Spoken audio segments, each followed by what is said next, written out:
Oh, yes.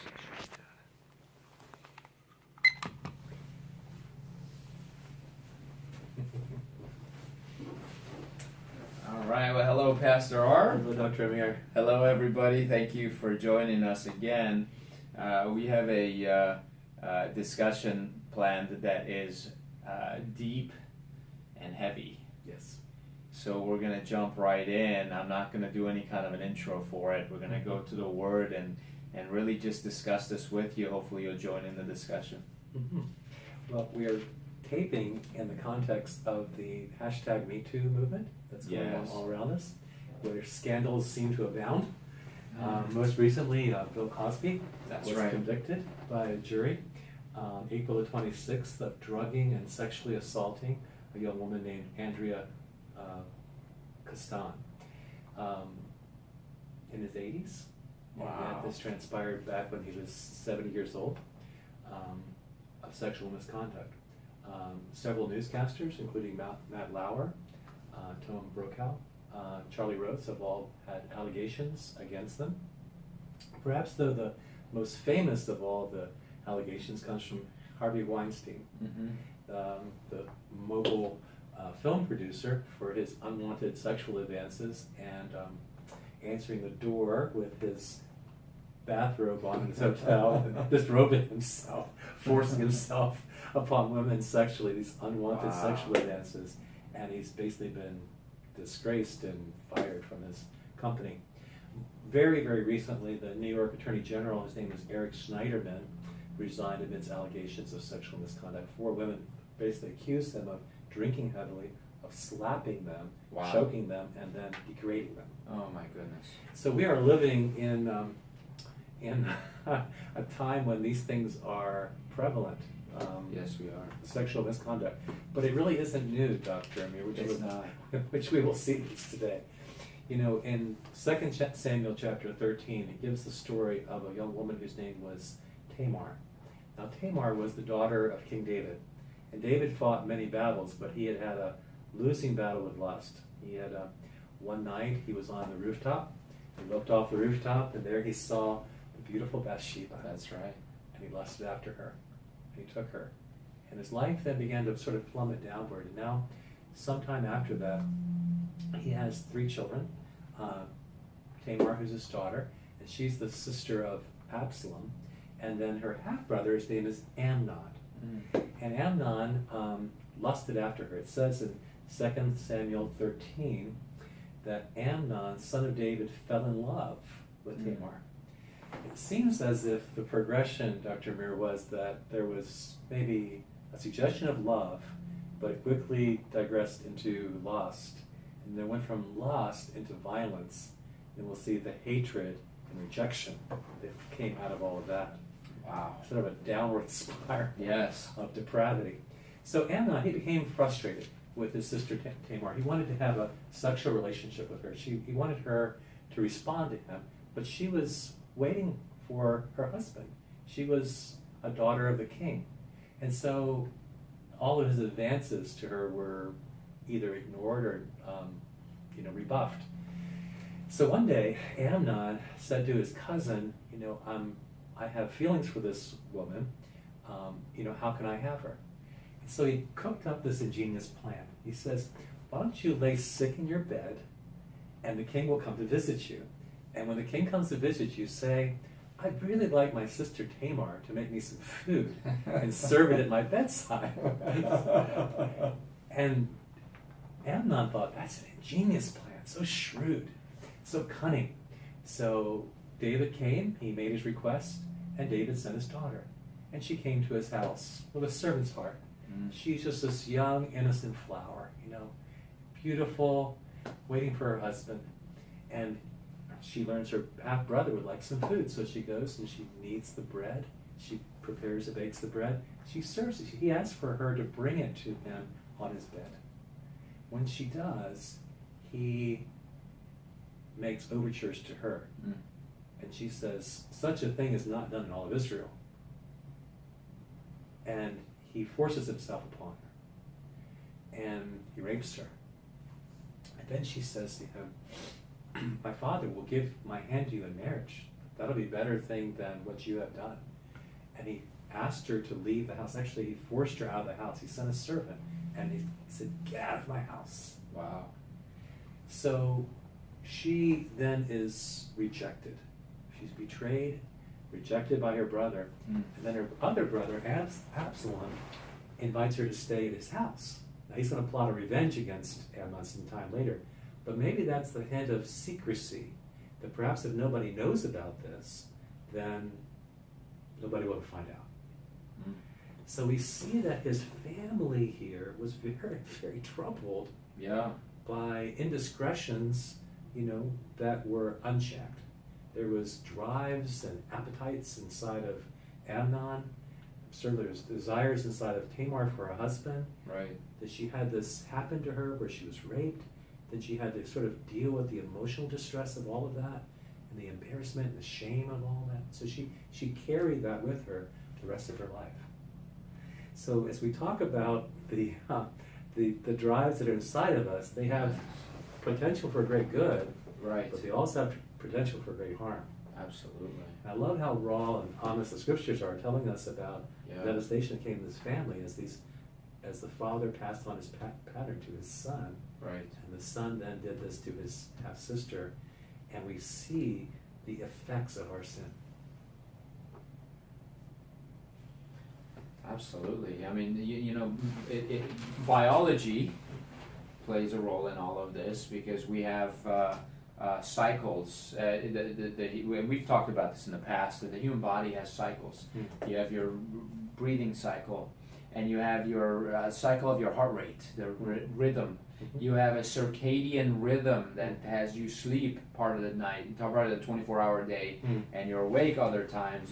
And all of these cycles, there's also a hormonal cycle, and those hormones are part of these desires and lust and sexual appetite that seems to take over. And then psychology has a lot to do with it, obviously, because the minute we link a desire to a pleasure, to a neurologic synapse that builds in the brain, that can become permanent. That desire can become permanent. So someone like Amnon, he is always going to need to have relationships with forbidden people. It becomes that. It becomes a desire for him, psychologically, neurologically, physiologically, and hormonally. It becomes that desire. Now for him to not do something like that is going to be very difficult. Now for him to have a normal relationship and actually enjoy it is going to become very difficult. It's interesting to me, Dr. Amir, that in the very beginning, God gave us a garden, and there's abundance. There's plenty there. Every good thing we ever could desire. That's right. But they desired that which was forbidden to them, what they couldn't have. And that became sort of the obsessive desire to take what was not theirs to take, Right. and the consequences therein. And we don't talk about the consequences of eating the forbidden fruit, but it seems as if here, you're right, there's an obsessive desire to have what was not his. She was not given to him, but he was going to take her regardless. I was speaking to someone who openly has a lot of extramarital affairs, and this gentleman, his marriage is obviously in terrible. In the tank. Yeah. Now they're still officially together because they have a certain financial status and certain social status in the community that they live in, and this is not even in this country. But so they maintain the image, but everyone knows that he's up to no good, and all the ladies know. But he does have certain amount of resources, financial resources, that he can throw around and have whatever he wants. Now, here's something he told me, and some men might look at that and go, "Wow, he gets to keep his wife, and he gets to have all these affairs with all these other people who are all aware." So technically, he hides it or tries to hide it, but he doesn't have to because the whole town knows, everybody knows. So you go, okay, well, where's the suffering in that? Yeah. And he told me in confidence, it's an addiction, and I wish I didn't have it. I don't want it. He said, you're blessed because there's a lot of teasing in that circle, in those circles with him, his friends, and whenever I'm around them, they're the ones who tease me. Oh, you don't look, or you'd never do this, or and they know because I'm openly devout, and I'm openly committed to my wife, and they constantly say, "Come on, tell us the truth. Yeah. Don't you do something, anything?" No, but in their culture, it's very common and very accepted, and so but in confidence, outside of the peer pressure, this gentleman, he's in his 50s. He said to me, I wish this wasn't my problem, because it's very difficult trying to keep track of where you've been and what you've done and which lie you told who, and your mind is constantly running. It's making him sick, it's making him age. I mean, forget the fact that it's ruining the precious relationship with his wife, hurting his children and his wife. This is also going on. When you think about sin, one way to think about sin is conflict. A conflict we have within ourselves, a conflict we have with others, a conflict we have with God. Right? So internally, you feel some degree of embarrassment and shame, maybe pride of how many women he could claim he's had.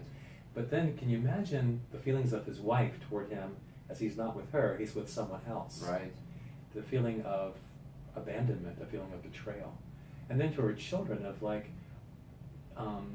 the trust factor of my father, that he's my father, he's not the father of several in the street as well. Yeah.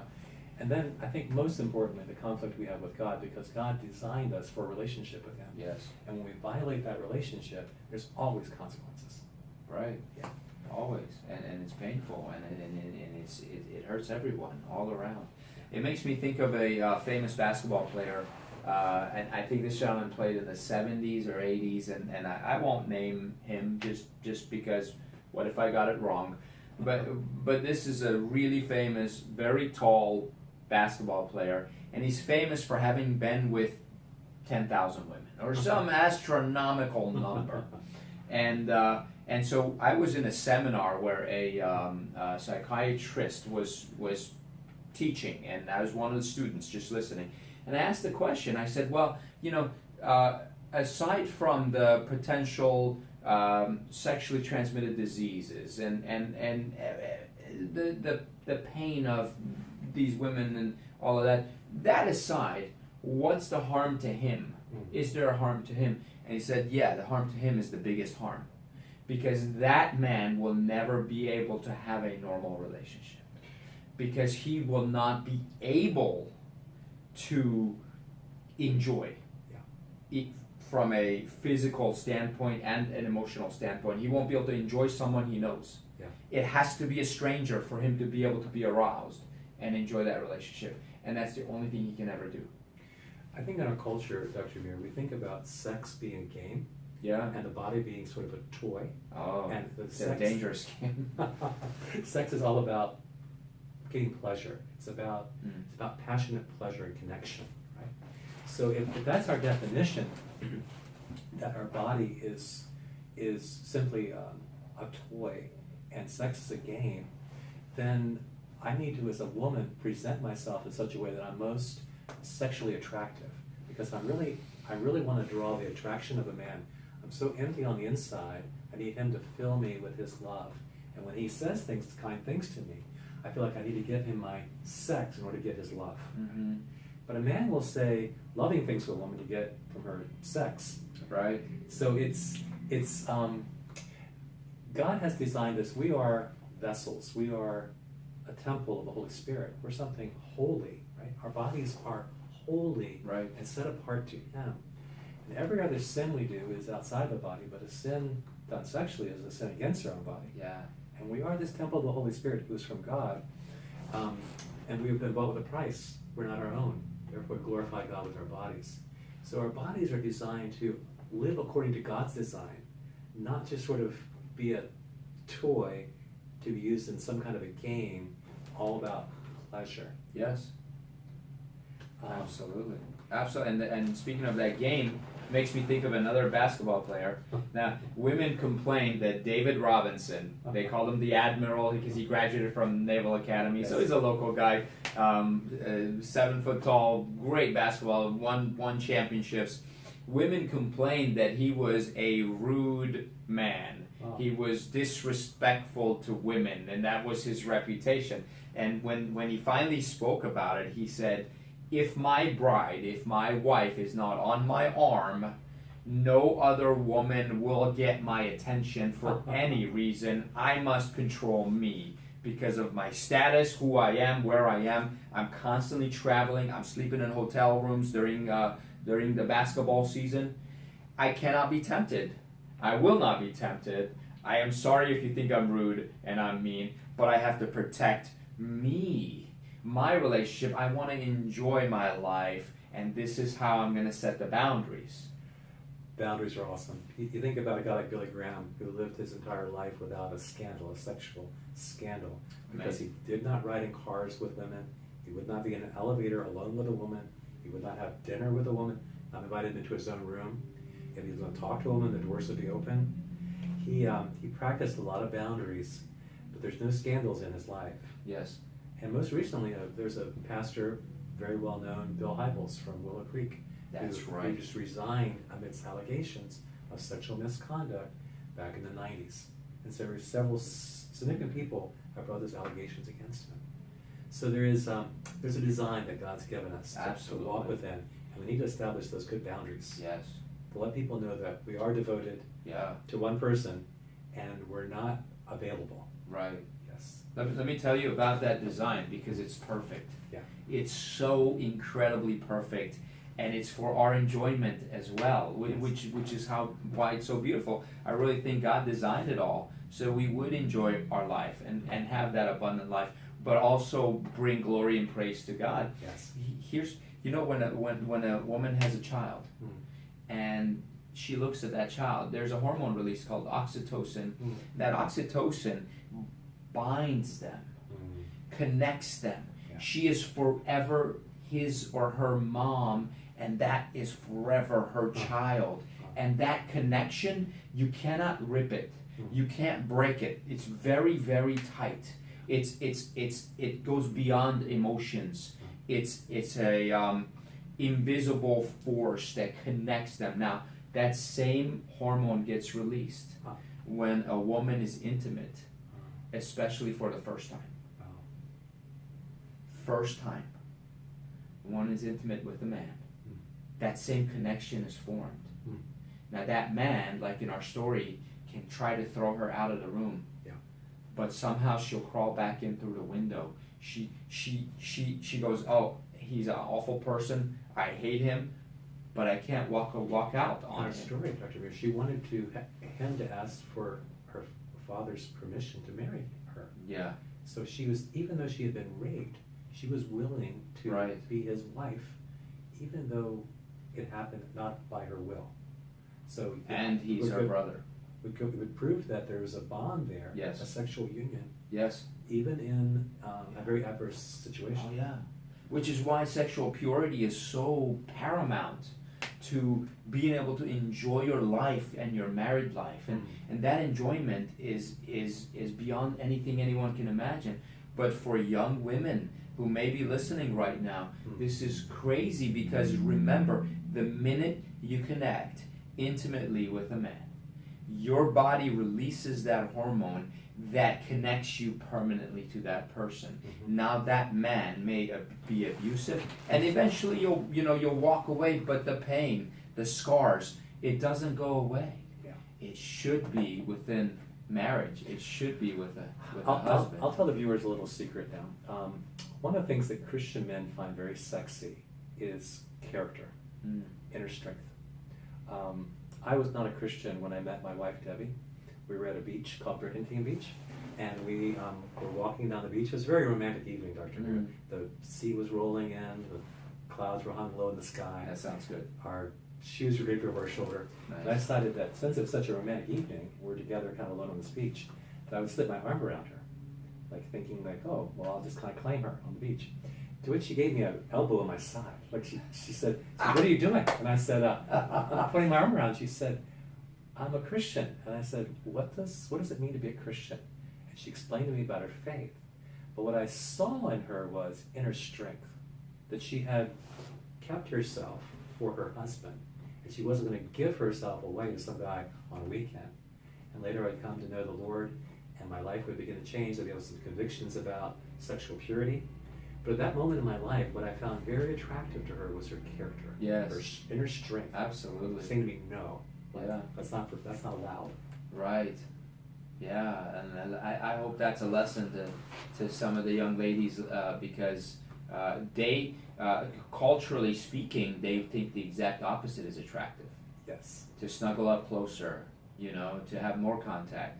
But what's truly attractive, and I 100% agree with you, and so would most men, is what Miss Debbie did, and how she preserved herself and maintain that character and stay true to her values. Yes, and I think, our culture would teach you that you really do need to pretty yourself up, make it all about your cosmetics or your hair or your clothes or your shape, right? Right.